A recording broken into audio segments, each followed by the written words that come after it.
What if the pain you're feeling isn't punishment, but the fire forging your unbreakable future? Most men quit inches before breakthrough. Will you become the one who doesn't? You don't need comfort, you need command. Because pressure doesn't break you. It reveals who you really are. This is not your breaking point. This is your awakening. What if that inner voice, the one always whispering, give up, finally went silent? What if the pain you feel right now isn't a warning sign to retreat, but the exact pressure required to launch you into your next level? What if every ounce of fatigue, every shadow of doubt, every moment of overwhelm is not a punishment, but a preparation? You weren't given this fire to destroy you. You were given it to forge you. This isn't the end of your journey, it's the beginning of your transformation. You are standing on sacred ground, not because it's easy, but because this is where the real ones are separated from the weak. No mind becomes unshakable without first being shaken. No legend rises without first being reduced to ashes. And no man becomes indestructible without walking through the kind of fire that melts everything except purpose. So yes, it's hard. And that's exactly how you know it's working. This isn't a lullaby for the tired. It's a battle cry for the warrior buried inside you, the version of you that's been silent for far too long. I didn't come to tell you it's okay to rest. I came to ignite the force sleeping under your hesitation. The version of you that doesn't flinch, doesn't fold, and sure as hell doesn't crawl back to comfort just because it got tough. Let others quit. Let the fearful find exits. But you, the one still breathing in this fire, you don't get to quit now. You've come through too much. You've endured storms that would have drowned others. And right beyond this storm, everything you've ever fought for is waiting. So don't stop here. Don't break here. Build here. Rise within yourself and let your silence roar louder than the chaos. This is not their moment. This is yours. Most men, when pressure mounts, whisper lies to escape. Maybe I'm not ready. Maybe this isn't for me. But I'm not speaking to the version of you that's been trained to run. I'm speaking to the one who remembers who you were before the world taught you to back down. Pain is not your enemy. It is your instructor. It doesn't arrive to weaken you. It arrives to wake you. Pressure isn't a sign to retreat. It's a signpost that you've reached the edge of your old self. And resistance, it's not a red light. It's the doorway. But only the bold step through.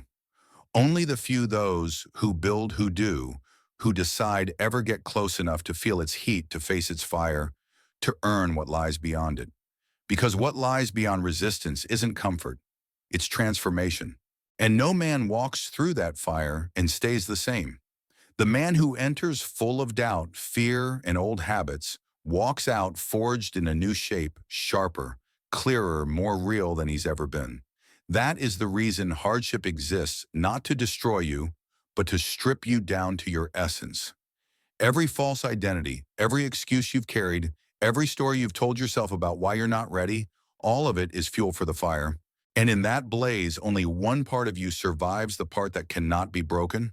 That's the man who's ready. That's the man who leads. And that is who you are becoming right now in this very pressure. Adversity doesn't destroy leaders, it reveals them. I will never forget the words Andrew Carnegie once told me, words that echoed through every chapter of my life. He said, adversity is the refining fire of destiny. It burns away the weak man and leaves only the one who is ready to lead. He wasn't speaking theory. He was speaking experience. Carnegie didn't rise from wealth or privilege. He wasn't handed power. He earned it step by step, failure by failure through fire. He arrived in America as a poor Scottish immigrant, a boy with nothing but hunger in his heart. He took a job in a telegraph office, barely earning enough to survive. But instead of complaining, he observed. He studied. He listened when others talked. He watched when others wasted time. And when the door of opportunity finally creaked open, he didn't hesitate. Because the fire he had walked through, the exhaustion, the uncertainty, the countless days of being overlooked and underpaid, had already built in him a mind sharper than steel. And now here you are in your own fire, the same pressure, the same exhaustion, the same fog of doubt. So let me ask you, what will your fire leave behind? Will it expose a man who folded under stress? Or will it leave behind a force so steady, so focused, that the world must adjust to his presence? Charles M. Schwab Carnegie's most trusted right hand knew that pressure well. He didn't come from elite schooling or old money, yet in the storm of industrial warfare surrounded by men older, richer, and more experienced, Schwab stood tall. Why not because of brilliance, but because of resilience? When others hesitated, he moved. When others hid, he stepped to the front. He led from the fire, not after it. I once asked him how he managed fear. His answer was as clear as it was unforgettable, Mr. Hill. Fear is a fog, and a man must learn to walk forward even when he cannot see. So if you are walking in fog today, feeling unclear, overwhelmed, uncertain, walk anyway. Move forward anyway. Build anyway. Because the man who waits for clarity, who says, I'll go when it feels easier, will wait forever. And leaders, they don't wait. They create the way forward, even through the fog. You were not built for comfort. You were built to withstand fire and rise through it. Let's talk about Henry Ford, the man who was ridiculed, dismissed, and mocked for his vision. When he first introduced the idea of a motorized vehicle for the masses, people laughed. They said the car was a novelty, a passing fad, nothing more than a toy for the rich.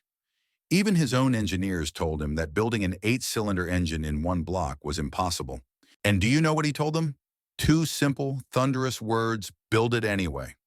And he didn't say it once. He said it again and again and again until they did. Because Ford wasn't just demanding an engine, he was demonstrating something far more powerful, a mindset that does not flinch in the face of impossibility. Ford understood something the average man never will, that when everything resists you, when doubt surrounds you, when even logic seems to fail, it's not always the world testing you. Sometimes it's your own mind whispering, do you truly want this? And your answer must not be words, it must be persistence, relentless effort, unshakable resolve. Ford didn't become legendary because things were easy. He became legendary because they were hard, and he kept moving anyway. You think the titans of history, those who built industries, shaped nations, and sparked revolutions? You think they operated from luxury, from comfort, from ideal conditions? No. They moved tired. They moved misunderstood. They moved surrounded by criticism from others and even self-doubt within. But they moved anyway, because they had made a decision, a real decision, and never once opened the door to retreat. So let's be clear, if you are tired right now, good. It means you're not hiding, you're in the arena. If you're doubting yourself, good. It means you're stretching beyond the limits of who you used to be. And if you're under pressure, that's excellent. It means you're finally building something that matters. But hear me loud and clear, I will not let you quit. Because quitting now isn't just giving up on a dream. It is betraying the man you are becoming. I know who that man is. He's the one who shows up when no one else does. He listens not to fear but to vision. He would rather bleed for a purpose than rot in the comfort of mediocrity. Let the rest take breaks. Let them justify their exits. Let them pretend it's just not the right time. But not you. You don't get to quit. Because this furnace you're in right now, it isn't breaking you. It's building you.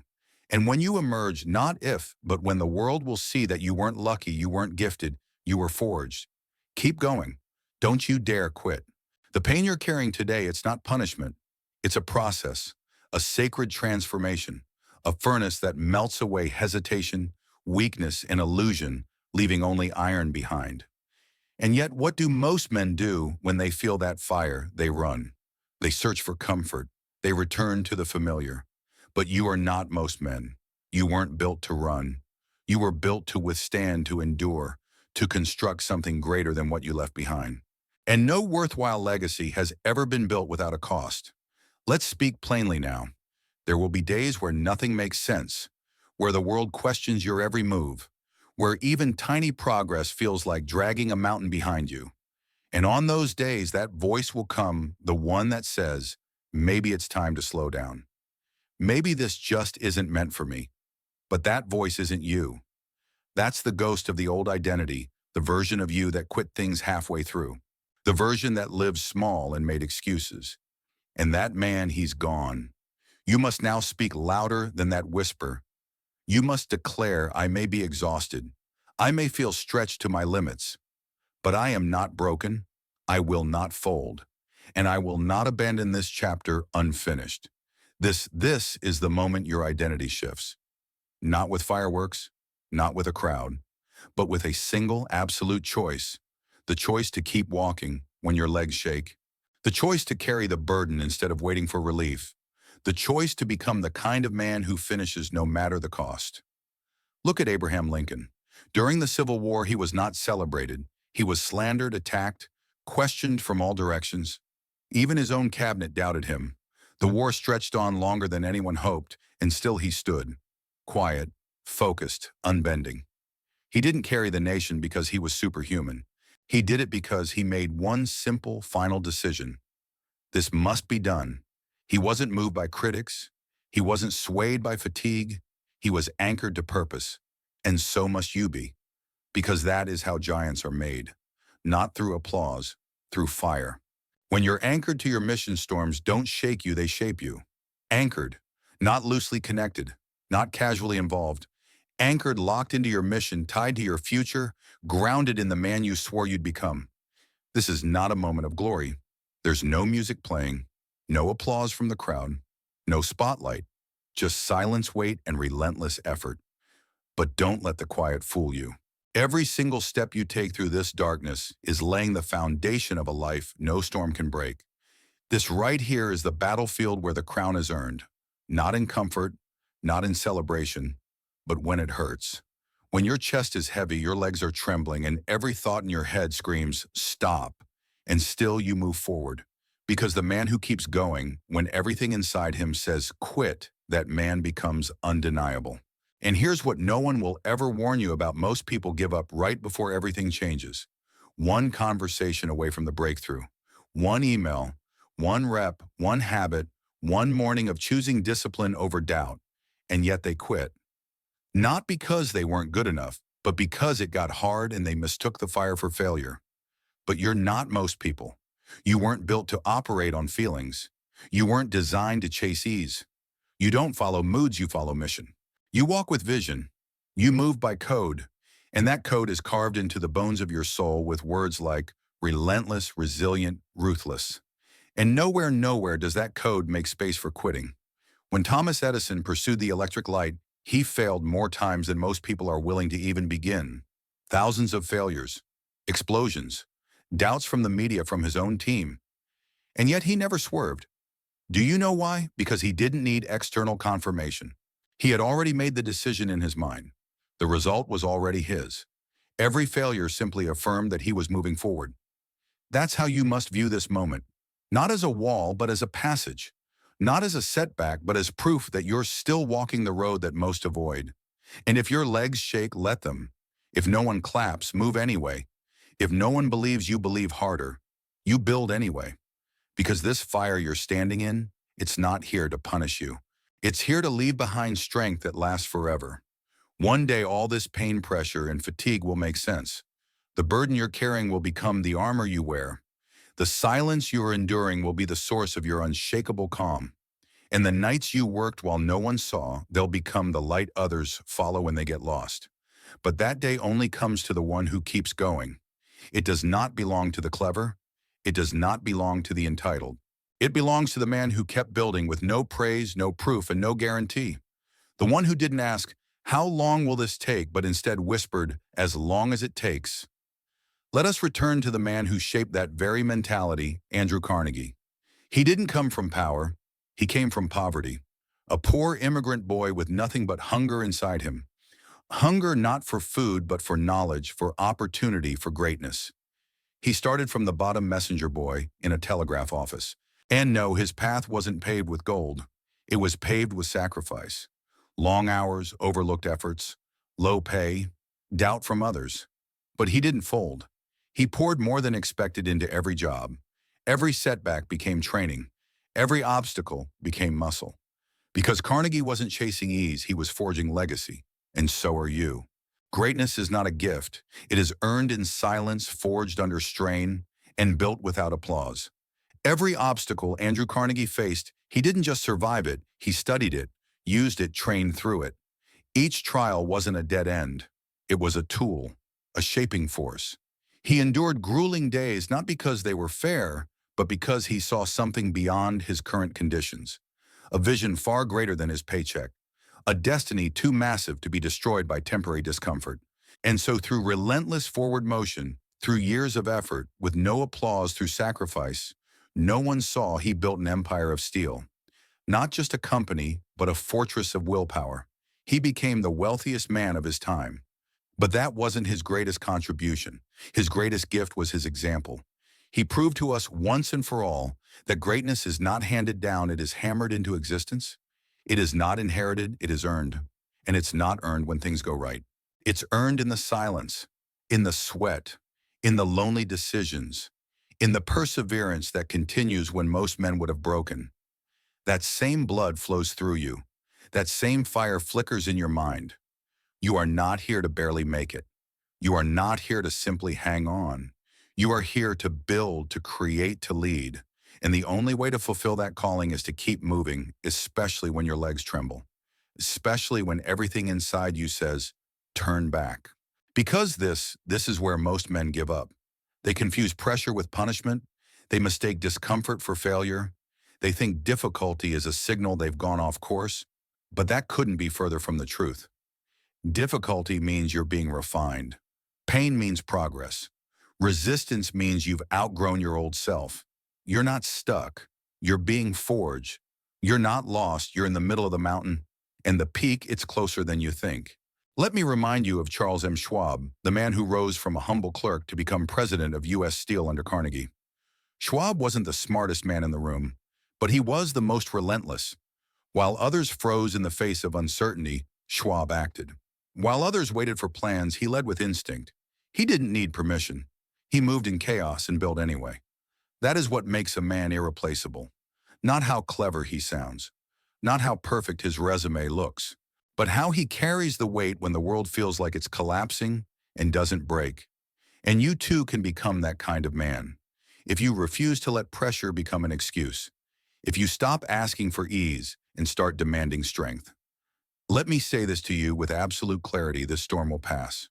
This chapter will end. This weight will lift. But the real question is, who will you be when it does? Will you look back and say you waited, that you doubted, that you paused for permission? Or will you say, this is when I became unshakable? Say it with me and say it like you mean it. I do not shrink under pressure. I am shaped by it. I do not run from pain. I rise through it. When the going gets hard, I go harder. These are not poetic affirmations. These are weapons. Use them in the morning when the weight returns, at night when doubt creeps in, when that old voice, the one that used to control you, says, this is too much. You answer with fire, you are my past, and I've already left you behind. What lies ahead is a life so solid, so focused, so unbreakable. Even fear will think twice before knocking. So keep walking. Don't slow down. Don't second guess. And above all else, don't you dare quit. This is the test, the silence, the pressure, the pause. Will you retreat or rise? Not now. Not ever. There comes a moment on every path of purpose when the world suddenly goes silent. The momentum halts. The praise disappears. The progress that once surged now slows to a painful crawl. And in that eerie stillness, a question echoes louder than anything you've ever heard. Is this still worth it? This right here is the moment that separates the men who merely dabble from the men who dominate. Everyone begins with excitement. Everyone starts with fire in their chest and stars in their eyes. But what happens when the fire dims and the path grows cold? Only a rare few keep moving forward when the results vanish and the struggle multiplies. This is the dark middle, the place where most men disappear, where plans lose their shine, where doubt screams louder than belief. But hear me clearly, the pain you're feeling right now is not a signal to quit. It is proof that you're finally being refined. You are not becoming the man who starts things. You are becoming the man who finishes them. Not the one who dreams, but the one who delivers even under pressure. Look at Thomas Edison. When he was working on the electric light, he didn't fail once or twice. He failed over 5,000 times. His funds were drying up. The press ridiculed him. His own team questioned his sanity, and still he didn't let go. Why? Because the result wasn't a hope. It was a decision. When asked if he ever considered quitting, Edison looked the young reporter in the eyes and said, "Young man, I have not failed. I've just found 5,000 ways that won't work. He didn't wait for success to appear. He declared it and made it inevitable by refusing to stop. That is what men of destiny do. They don't ask the path to prove itself. They commit so deeply that the world bends around their will. And now you must do the same. Stop second-guessing your path because it hurts. The right path always hurts first. It exposes weakness. It reveals every lie you've ever told yourself. It drags your excuses into the light and dares you to keep going anyway. Henry Ford was no different. When he set out to build a car for the common man, he wasn't praised, he was mocked, dismissed. Even his most trusted engineers told him his dream was impossible. But Ford didn't seek their approval. He had already seen the future in his mind. He had already visualized the assembly line. He had already felt the car in the hands of everyday people. So when they told him it couldn't be done, he didn't argue. He simply said, "Build it anyway." That is power. That is clarity. That is the standard you must adopt. Right now, this very moment, this pressure, this resistance, this fatigue you're feeling, it is not punishment. It is the gateway to everything you said you wanted, but only if you keep walking. Most men never make it through. They turn back when it gets heavy. They lie to themselves with soft words like, maybe now isn't the right time. Maybe I'll try again later. But deep down, they're not delaying. They're retreating, and retreat never leads to greatness. Let me tell you what Charles M. Schwab, one of the greatest business minds of the industrial age, once told me.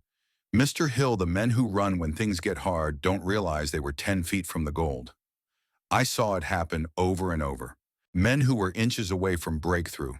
One more call, one more day of focus, one more sunrise of discipline, one more act of courage, and they quit. Not because they lacked talent, not because they weren't good enough, but because they lacked endurance. Because when it got quiet, they panicked. When it got hard, they doubted. When the fire burned, they ran. But not you. You are not most men. You don't measure your progress by applause. You measure it by persistence. You don't move based on what's easy. You move based on what's essential. And that's why your name will echo when others are forgotten. So when the silence comes, and it will, do not retreat. Lean in. Stand firm. Keep building even if no one sees. Keep rising even if no one believes. Because the day will come when the reward arrives, when the result appears, when the world finally sees what only you had the courage to build in the dark. The man who endures the storm becomes the storm. It was never about ability. It was always about endurance. So hear this now, not as a suggestion, but as a command: endure. Endure the silence when no one claps. Endure the pressure when the weight feels unbearable. Endure the long hidden hours when no one sees your effort. Because only those who persist when everything screams quit are worthy of the reward that waits on the other side. Repeat after me, and don't just whisper it. Say it with fire. I do not pause when it gets hard. I lean in. I do not seek escape. I seek mastery. Pain is not my enemy. It is proof that I'm being rebuilt. Let these words take root inside your chest. Let them steady you when the path feels frozen. Let them become your rhythm, your heartbeat, your personal war cry. Because when fear shows up, and it won't stand a chance against a man who has trained his spirit to keep walking. Even when the light disappears, even when the noise dies, even when everyone stops believing, he keeps moving. And in that movement, he doesn't just survive the storm, he becomes it. There's a secret the world almost never speaks aloud, a truth known only to those who have stood at the very edge of collapse and refused to fall. Your greatest strength will never appear when you're strong. It will rise when you are exhausted, isolated, and full of doubt. It will rise when your muscles tremble, when your mind turns against you, and all you want is to stop. That is when destiny shapes you. Because when the pressure comes, your old self begins to die. The version of you that loved comfort, the one that needed quick results, the one that relied on applause to keep going. That version cannot survive the storm. And that, my friend, is your gift. Because pressure doesn't just crush weakness, it purifies it. It burns away illusion and leaves only truth. Look at Abraham Lincoln. When he entered the White House, the nation was already in pieces. States were seceding. Civil war was inevitable. His advisors questioned him. The public doubted him. And the full weight of a divided country sat squarely on his back. But Lincoln didn't flinch. He didn't outsource the pressure. He didn't search for easier answers or beg for a way out. He stayed. He carried the weight. He sat with the silence. And through that relentless endurance, he gave America its spine. He didn't become a legend because it was easy. He became a legend because he showed up on the days most men would have collapsed. That's who you must be now. Not a seeker of ease, but a forger of power. You are not here for convenient victories. You are here to evolve, to shed every soft and fearful part of you until only the unshakable remains. Let me say it clearly once more. The hard parts of this journey were never meant to stop you. They were meant to stretch you. You want courage. It's not built in confidence. It's built when your hands shake and you take action anyway. You want discipline. It's not formed on your best days. It's born when your body begs for rest, but your mind demands one more. And belief. Belief is not some magical feeling. It is earned when you keep showing up through the noise of doubt. Andrew Carnegie once told me, no man becomes powerful until he no longer requires things to be easy. And he meant it. He didn't chase convenience. He chased the furnace, the path that demanded every part of him. Because he knew the truth, greatness never lives where it's comfortable. He said the mountain does not grow smaller. You grow stronger. And yes, you are growing stronger right now. Even if you don't feel it yet. Now let's make this real. When the going gets hard, and it will, here's what you do. Do not retreat. Take one action, even if it's small, even if no one notices, even if it feels pointless, because motion, not motivation, is your lifeline. Return to your mission. Revisit your definite purpose. Say it out loud if you have to. Remind yourself why you began. Fear thrives in the minds of those who forget their why. But clarity returns to the man who reconnects to his vision. And then eliminate the noise. Don't explain your fatigue. Don't broadcast your doubt. Don't seek validation from people who've never built anything. Sit in the silence, stand in the fire, and remember who you are. You don't become unstoppable by being fast. You become unstoppable by never stopping. You must rehearse your power daily, deliberately, relentlessly. Not just when you feel strong, but especially when you don't. You look in the mirror and say it anyway, I was made for this. Not because it feels true, but because you choose to make it true. You don't wait for the energy, you decide the identity, and then you continue. You continue when the spotlight disappears. You continue when no one's watching, when no one is cheering, when even you question the point. You keep moving forward when fear leans in close and whispers, maybe it's time to stop. Because it is precisely that consistency through pressure, through pain, through silence that forges a man the world can no longer shake. Let me leave you with this. Say it like your life depends on it. I am not done. I am not finished. I do not quit. I rise. Because the man who becomes unstoppable is not the one who starts with fireworks. It is the one who refuses to sit down, who keeps putting one foot in front of the other, even when the path vanishes into the fog. And that man is you. Every man, no matter how mighty, will eventually meet the moment, the silent threshold where progress evaporates, where pain grows louder than hope, where the goal that once fueled your every step now feels like a distant echo. And in that invisible moment, you will have to decide, will I join the many who turn back, or will I rise with the few who go forward? Make no mistake, pain is not the problem. The problem is comfort. Comfort is not loud like failure. It doesn't strike like lightning. It creeps in like a whisper on a cold morning, inviting you to pull the blanket closer and put your mission on hold just one more day. Comfort is the true killer of greatness. Charles M. Schwab understood this with ruthless clarity. He didn't rise to the top of the steel empire because he was the most gifted man in the room. He rose because when things got hard, when the quotas weren't met, when the team buckled under pressure, he didn't run. He didn't hide behind data or excuses. He walked directly into the furnace, stood in the heat, and worked until the solution revealed itself. Why? Because Schwab never sought comfort. He sought growth. And he understood the eternal law: growth and comfort are enemies. That's what you must embrace now. Pain is not punishment, it's preparation. It's a signal that you are no longer operating at the level of your old identity. You are stepping into something heavier, more powerful, more demanding. And that means your mind, your discipline, your emotional spine are being torn and rebuilt. This isn't failure. This is formation. But here's what most men get wrong. When the pain increases, they pull back.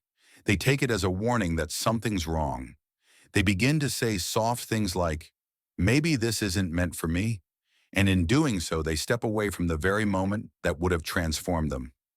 But the few, the rare few who rise, they understand pain as a signpost, a marker that the breakthrough has begun. Thomas Edison knew this truth better than most. He wasn't born into brilliance. He wasn't the most naturally gifted. But he possessed a rare advantage, a tolerance for pain. He failed not once, not 10 times, not 100, but 10,000 times before finally producing the working electric light bulb. Imagine that. Imagine being mocked out of money, rejected by your own team, doubted by the press, and still you keep moving. That is not delusion. That is devotion. When asked how he didn't quit, Edison gave the kind of answer that breaks the minds of the weak: I haven't failed. I've just found 10,000 ways that won't work. That's not a man afraid of pain.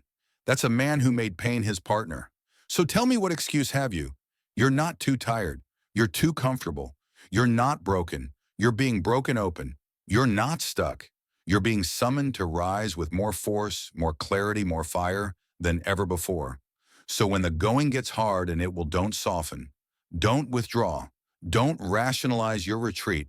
Stand up, tighten your grip, and move forward. Not because it's easy, but because you've already decided you're the kind of man who doesn't stop. If you want to be unbreakable, don't run from the fire. Repeat your power inside it. Do not retreat into logic. Don't sugarcoat your fear by calling it rest. Don't wrap hesitation in the language of self-care. That's not recovery. That's retreat. And you know it. When the moment hits, when it gets hard, don't pull away. Lean in. Lean in so deep that fear stumbles backward. Lean in so hard that comfort can't wrap its arms around you anymore. Because the man who charges forward through pain, who walks through the flames without waiting for them to cool, that man becomes unstoppable when strength finally returns. Say this out loud like you mean it. Pain does not weaken me. It sharpens me. Comfort is not my goal. Growth is. When it gets hard, I go harder. This isn't just a motivational moment.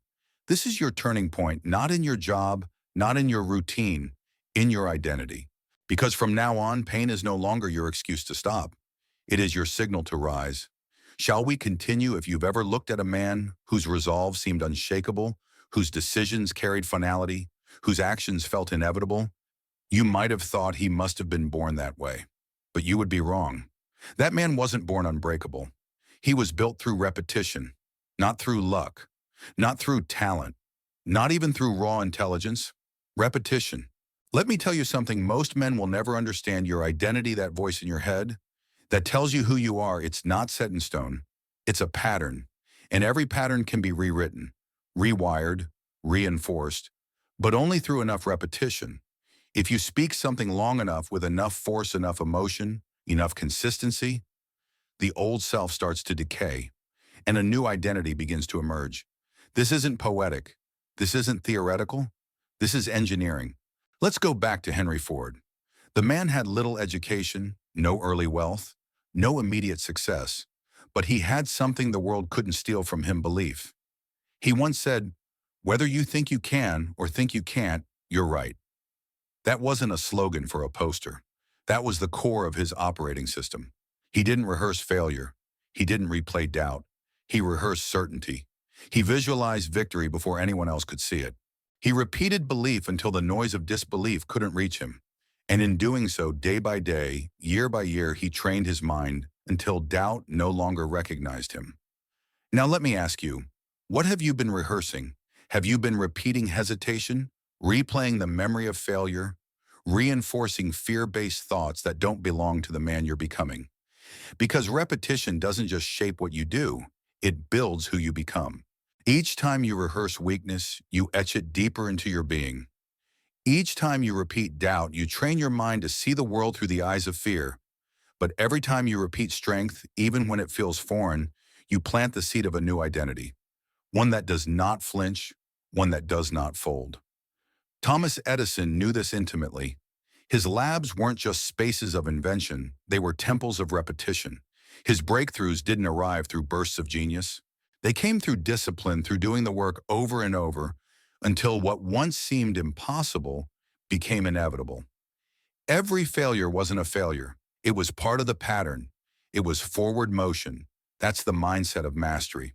So hear me now, if you want to be unbreakable when pressure comes, don't wait for motivation. Build discipline. Don't wait to feel brave. Repeat courage. Say it out loud. Not once. Not twice. Every day. I do not hesitate. I do not fold. I act without delay. Write it. Speak it. Walk it. Live it until your repeated identity becomes so strong that hesitation can't survive in your presence. In fact, don't just schedule tasks. Schedule your identity. Each morning, declare the man you are becoming. Each night, reflect on whether you lived like him. And in between, act like it's already done. This is how men become bulletproof. Not by chance, not by luck, by repetition. You do not become fearless by accident. You become fearless by choice, repeated until it becomes instinct. Until the man you used to be can't keep up. So let me ask again, who are you rehearsing? The old version of you, the one who hesitates, who questions, who needs comfort, or the new version who speaks with certainty, acts with speed, and refuses to go backward? Choose, and once you choose, repeat. Repeat until it becomes who you are. Pressure does not break the worthy. It introduces them to who they truly are. You don't become fearless by accident. You become fearless by decision repeated until it rewires your instincts. So I ask you again, with full intensity, who are you rehearsing today? The old version of you? The one who doubted, hesitated, and drifted when life got loud? Or the new version, the one who moves with power, speaks with fire, and refuses to go backward? Choose. And once you choose, repeat it ruthlessly. Say it right now from your chest with full conviction. Every day I repeat strength. Every day I install discipline. Every day I become a man who cannot be broken. This is not feel-good philosophy. This is your framework, your map, your blueprint. Carve it into your habits. Etch it into your blood. Because the man who masters repetition masters himself. And the man who masters himself fears nothing. Let's continue. You say you want power. You say you want to be unshakable, to become that immovable force others look to when everything falls apart. But let me ask you something deeper. What do you do when pressure arrives? Because every man talks like a warrior until the weight presses down, until life puts its hand on his chest and whispers, "Let's see what you're really made of." Pressure isn't your enemy. It's the gatekeeper. It's the test. And that test is brutal, not because it hates you, but because it reveals the truth of you. When a sword is forged, it must pass through searing flame. When a man is forged, he must pass through resistance. That's how greatness is made, not in ease, but in effort. Not in applause, but in the agonizing silence when no one believes but you. Not when everything is working, but when everything screams quit and you answer, no. Thomas Edison knew this with every fiber of his being. The man didn't fail 10 times, not 100, not 1,000. He failed over 10,000 times before creating the light bulb. And do you think those failures were quiet? Do you think his mind didn't scream to stop? Do you think the world didn't laugh, didn't doubt, didn't label him a fool? But Edison had already made the decision. And because he had already decided, the pressure didn't paralyze him, it clarified him. It burned away the unnecessary. It revealed the steel in his spine. And that's what pressure does. It reveals who you truly are. If you fold, it means the foundation you built was paper thin. But if you rise, bruised, bloodied, tired, you prove that the storm was not your grave. It was your birthplace. Abraham Lincoln understood this. In America's darkest hour, when brother turned against brother and the nation tore itself apart, Lincoln stood alone. Surrounded by doubt, attacked from all directions, his cabinet fractured, the people discouraged. And yet he held the vision. He stood inside the chaos. He bore the unbearable. Why? Because he saw unity more clearly than destruction. And that vision, it made him unshakable. You too will face your war. It may not be public. It may not involve armies, but it will demand every ounce of strength you have. And when that moment comes, it won't matter what you said you wanted. The only thing that will matter is what you do under pressure. Will you collapse into comfort, or will you rise into clarity? Let me be painfully clear. If you run from pressure, you run from power. If you hide from stress, you abandon strength. If you chase ease, you sign up for weakness. But if you embrace pressure not as punishment, but as preparation, everything changes. Suddenly, the pain becomes your ally. The burden becomes your blueprint. The resistance becomes your reminder this is what it takes to build the unbreakable. Let me give you a principle that will serve you for the rest of your life. Pain is not punishment, it is permission to rise. The second resistance shows up, most men turn back. They crumble. They search for a shortcut. But not you. Not anymore. Because now you understand pressure isn't blocking your path. Pressure is your path.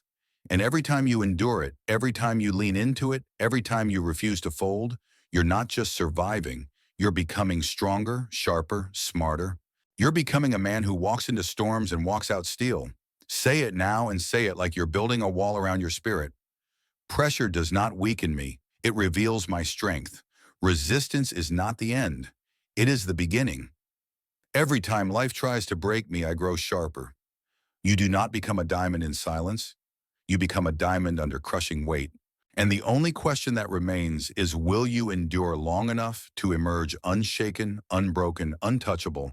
Repeat this every single day and you will. You cannot become unstoppable if you're still holding on to the option of stopping. Because the man who trains under pressure is the man who cannot be defeated when strength returns. So now let's move forward to a truth every man must confront eventually. A truth most delay until it's too late. You cannot climb to the summit while one hand clings to the safety rope. You cannot conquer your mission if you still keep a door cracked open for retreat. If you truly want to win, burn the bridge. You must remove the option to lose not from the world but from your own mind. The man who leaves a lifeline, even a thin one, never commits fully. His energy remains split. His mind remains tangled. And where options live, so does fear. Fear feeds on open exits, on delayed decisions, on quiet whispers that say, play it safe. But the man who decides not hopes, not tries, not tests, but truly decides burns the boat. He destroys every backup plan. He walks into the fire with no exit strategy except forward. And even if the road gets dark, even if it turns uphill and painful, he doesn't waver. Because for him, the result is not a preference, it's non-negotiable.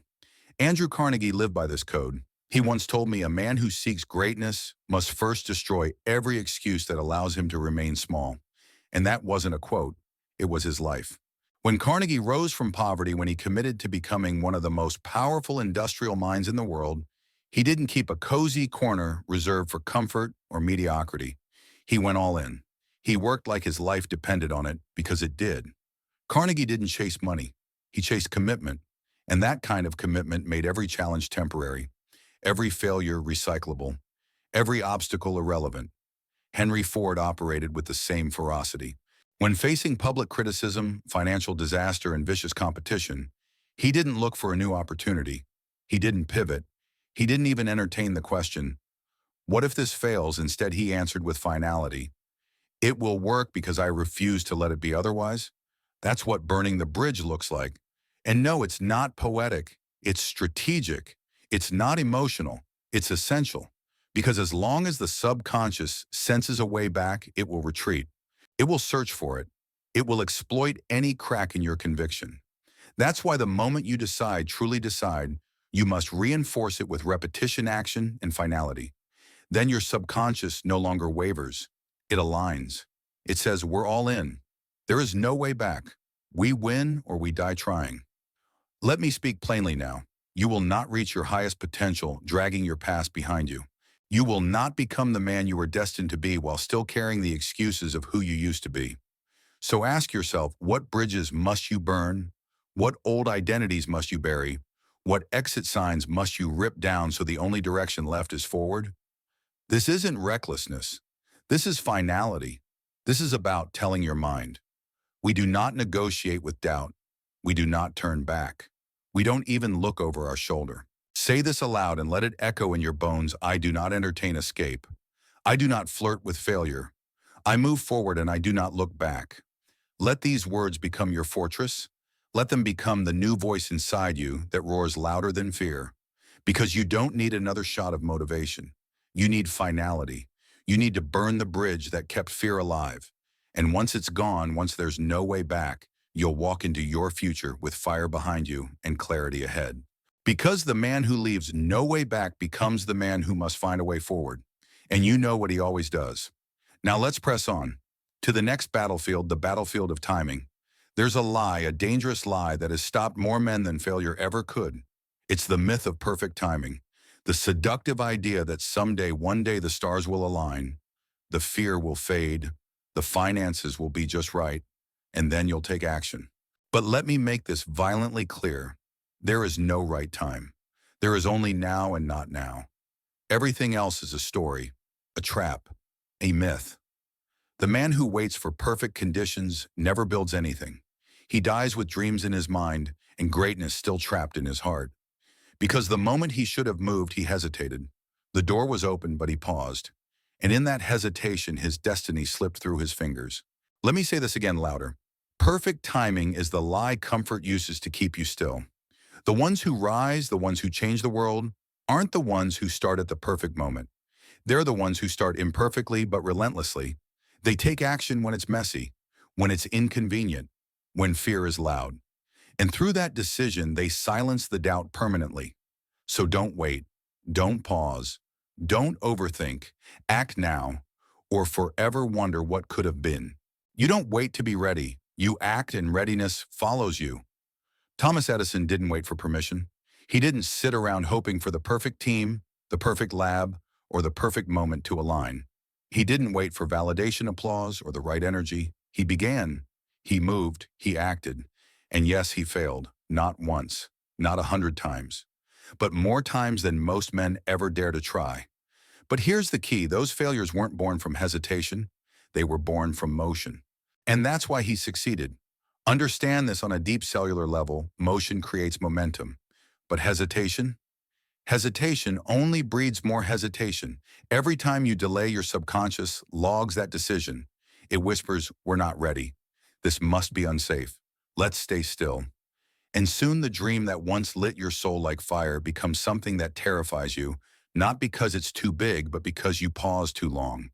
You gave your fear room to grow. Let me tell you something. Henry Ford knew better than any man of his generation speed matters. Not speed in outcome, speed in decision. Speed and execution. He once said, "You can't build a reputation on what you are going to do."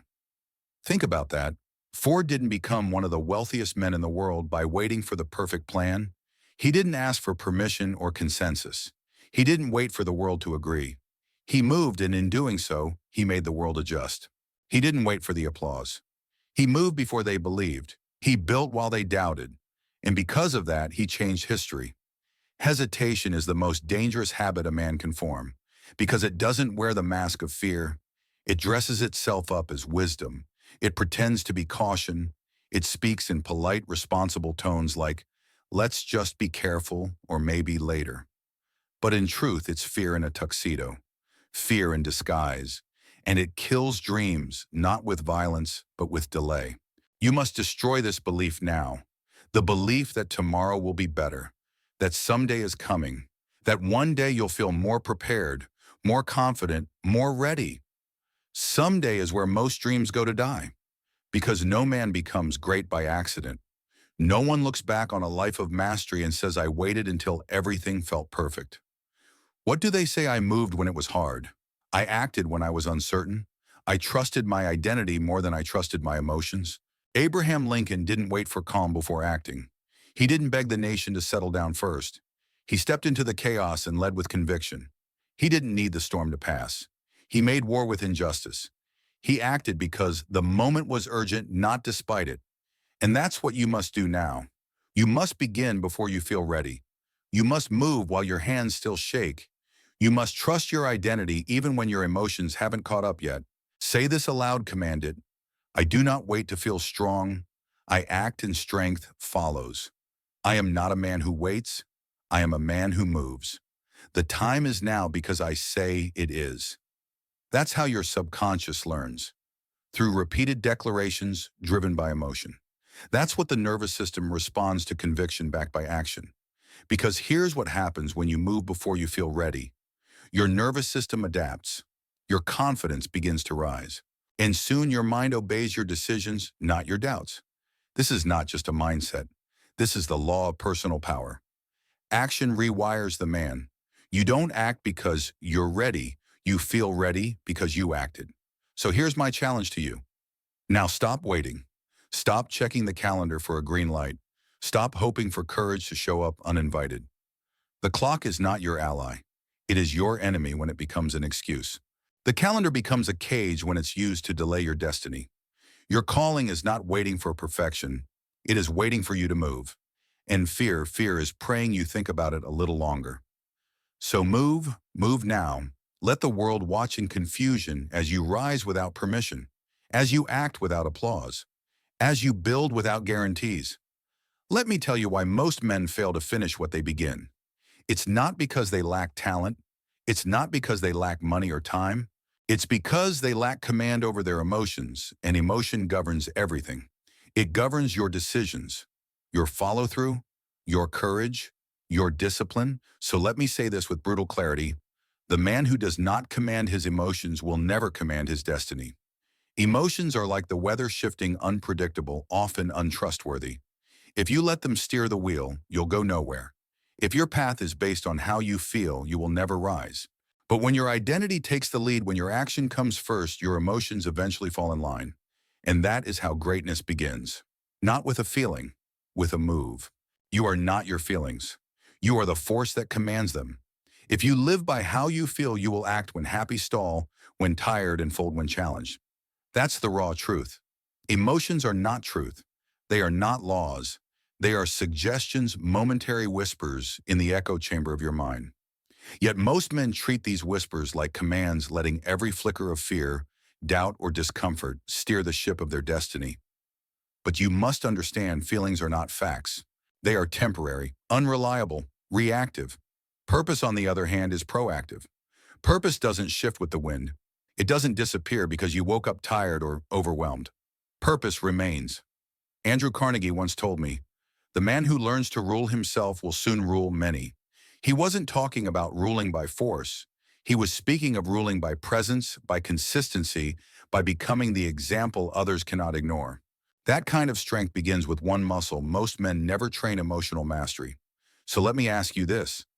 How many times have you betrayed your future just because of a fleeting feeling? How often have you let fear, doubt, anger, or fatigue make your decisions for you? How many times have you chosen the easy path, not because it aligned with your mission, but because it was the convenient escape from an uncomfortable emotion? The truth is, it's not the hard days that break a man. It's who he becomes on the hard days that defines him. When the pressure mounts, when your plan collapses, when you wake up with a war inside your chest, what do? Most men retreat. They justify their pause. They say things like, "Today's just not my day," or "I'll start again tomorrow when my head is clearer."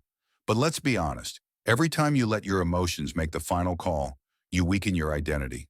You tell your subconscious, "My mission can wait. My feelings are in charge."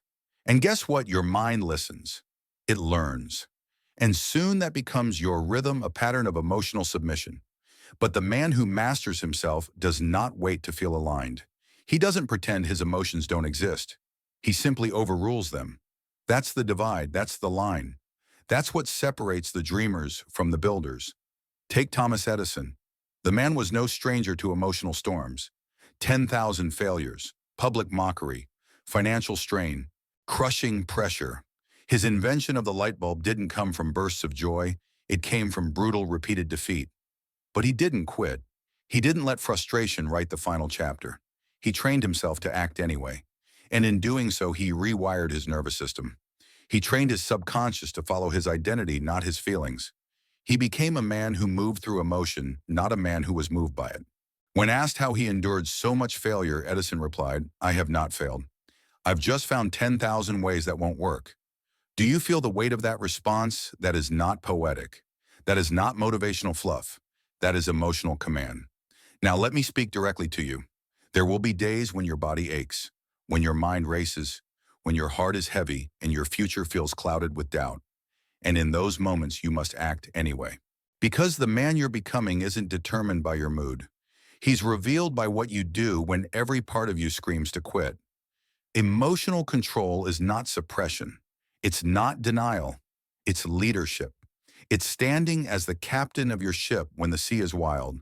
It's guiding the vessel, not waiting for calm waters to move. Henry Ford faced the same storm. He was ridiculed in the press, betrayed by business partners, and doubted by the public. But he kept building, kept pushing forward. Why? Because he trained himself to act with mechanical consistency. Whether the day was easy or excruciating, Ford moved. That consistency became his greatest advantage. So how do you build this kind of control? Let me teach you the practice, name the emotion. But don't obey it. When fear rises, say, "This is fear." When anger surges, say, "This is anger." When fatigue whispers, say, "This is exhaustion."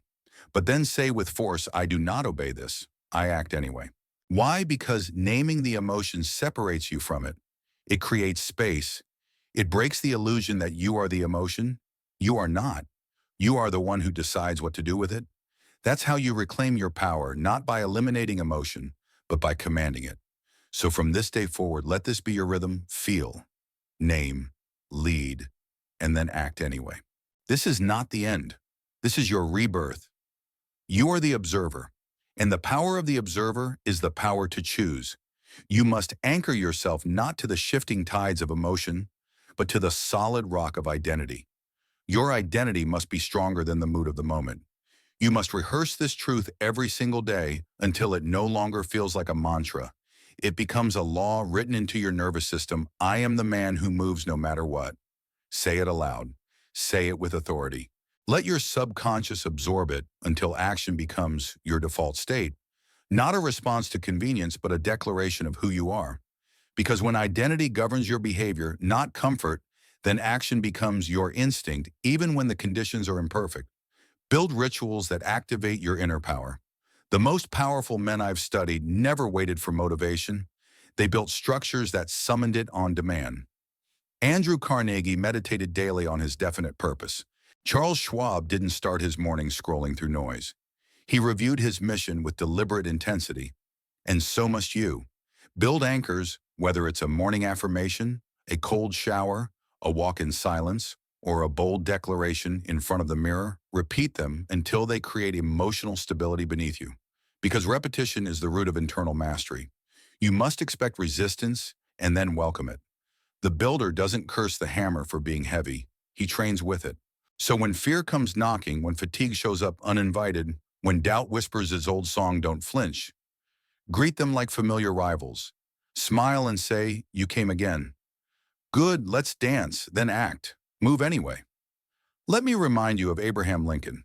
This man carried the fate of a broken nation on his back, endured the weight of civil war, bore the endless cries of public outrage, and yet he never wavered. He wrote, he led, he persisted, and he did not allow private pain to become public paralysis. That, my friend, is emotional control, not numbness, not suppression, but being so deeply aligned with purpose that fleeting feelings cannot detour you from your mission. Now repeat with me, not as affirmation, but as command. I am not my feelings. I am my decisions. I do not obey emotion. I obey mission. I feel fear. I feel doubt. But I move anyway, because I lead my state. These are not poetic words. These are neural instructions. You speak them not to soothe yourself, but to restructure yourself. Because every time you act from strength while feeling weak, you reinforce a spine of steel. And over time, the fear that once shouted becomes a whisper. The doubt that once paralyzed you becomes irrelevant. The hesitation that once defined you becomes unreachable because your identity no longer allows it. That, my friend, is the reward of emotional sovereignty. You do not wait for peace to move. You create peace through movement. You do not seek calm, you become calm. And when the pressure builds, when the weight feels unbearable, you do not fold. You rise, you act. And the world has no choice but to adjust. Now we move forward into the final part of this message, the moment where we plant the flag of finality and declare absolute war on retreat itself. This is where we integrate everything we've built and bring it to a powerful conclusion. But this conclusion is not an end. It is a beginning, a surge, a transformation. Are you ready? Let me make this clear. This is not the closing of a speech. This is the birth of a new man. And that birth does not come from a single spark of decision. It is forged through relentless repetition. You must hear these truths again. You must speak them again. You must return to this fire not once, not twice, but daily until the man you used to be the one who hesitated, who paused, who retreated, no longer exists. Because true transformation is not about motivation, it is not a single choice. It is rhythm, it is structure, it is identity reinforcement every day until there is no longer any debate about who you are. You don't listen to this once and transform. You install it. You don't treat this as inspiration. You treat it as instruction. And you do not wait for the message to return. You become the living embodiment of it. Now, the question is not, do you understand? The question is, will you act again and again until your new identity becomes irreversible? If so, then this is not where the fire ends. It's where it begins to spread. Shall we continue? This is not motivation. This is installation. And it begins again right now. You must return to it again and again. That is what the greatest men I've ever studied understood with ruthless clarity. Andrew Carnegie did not rise to power because of a single flash of genius or one life-changing conversation. He ascended because he returned to his purpose, to his beliefs, to his identity daily. He didn't meditate once and move on. He meditated always. He repeated his definite purpose until there was no more room for contradiction. He filled his mind so deliberately, so consistently, that doubt simply suffocated, starved of the oxygen it needed to grow. Henry Ford knew the same law. When he said, whether you think you can or think you can't, you're right, he wasn't trying to be poetic. He was being exact. He was describing the science of self-reinforcement. He hardwired belief through repetition until success wasn't a possibility, it was inevitability. Doubt didn't have a seat at the table because Ford had rehearsed belief so thoroughly that nothing else could take root. And now you must do the same. This speech is not a message, it is a mirror. One you must come back to until the reflection staring back at you is no longer who you were, but who you've become. You must rise each morning and press play. You must walk with this in your ears when the weight of life grows heavy. You must close your eyes at night and rehearse the rhythm, the truths, the language of steel that calls you out of fear and into fire. Every repetition is a chisel, carving new grooves into the landscape of your subconscious.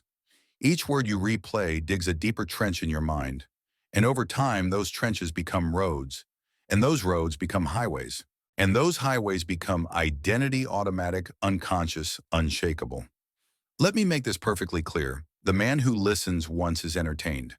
The man who listens 10 times is inspired.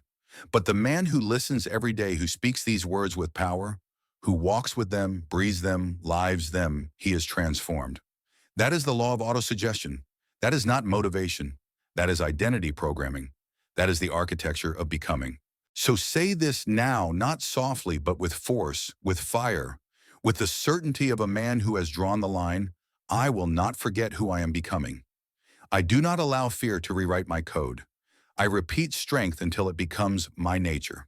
Because the truth is brutal in its simplicity, you are not weak, you are not broken, you are simply untrained. And the training begins with repetition. Every man who became great, Edison, Carnegie, Ford, Schwab, Lincoln, they all knew the same truth. Repetition is how belief replaces limitation. Repetition is how weakness is buried beneath layers of identity. Repetition is how the nervous system learns to obey the mission, not the mood. So I say this now with full finality. Do not leave this message behind. Do not scroll to the next thing. Do not let this be another good speech that fades in the background noise of your life. This is not a dose of motivation. This is your discipline.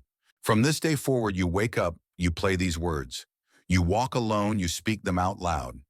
When fear creeps in, when doubt scratches at the door, you do not panic, you override it with this rhythm. Repetition is not boring. It is sacred. It is the hammer that forges steel. And if you want to be unshakable, immovable, undeniable, then you must take this hammer and swing it every single day. You will forget. You will drift. You are human. But if you return, if you recommit, if you declare again and again and again who you are and what you stand for, then one morning, without even noticing it, the man who feared everything will be gone. And standing in his place will be a man who walks with silence, moves through resistance like air, and no longer searches for strength, because strength has become his natural state. Repeat. That is the command, not tomorrow. Now. Repeat until doubt can no longer speak your name. Repeat until hesitation cannot find space in your posture. Repeat until your voice carries identity, not effort. Repeat until your decisions no longer need motivation. Repeat until discipline feels like instinct. Repeat until fire feels like home. And when the test comes, and you will not fold. You will not beg. You will not look back. You will not ask for the path to ease. You will stand not because you felt ready, but because you trained for that moment. And when that trial stares you down, you will not hesitate. You will hear this rhythm in your soul, this fire, this standard, this identity, and you will move. Because repetition built you for this. So say it one final time and say it like a man who means it. I do not wait to feel ready. I repeat readiness. I do not search for strength. I speak it. I do not listen once. I live this daily. This is not your ending. This is your beginning, your new rhythm, your rebirth. And now return to the start and begin again. Let it repeat.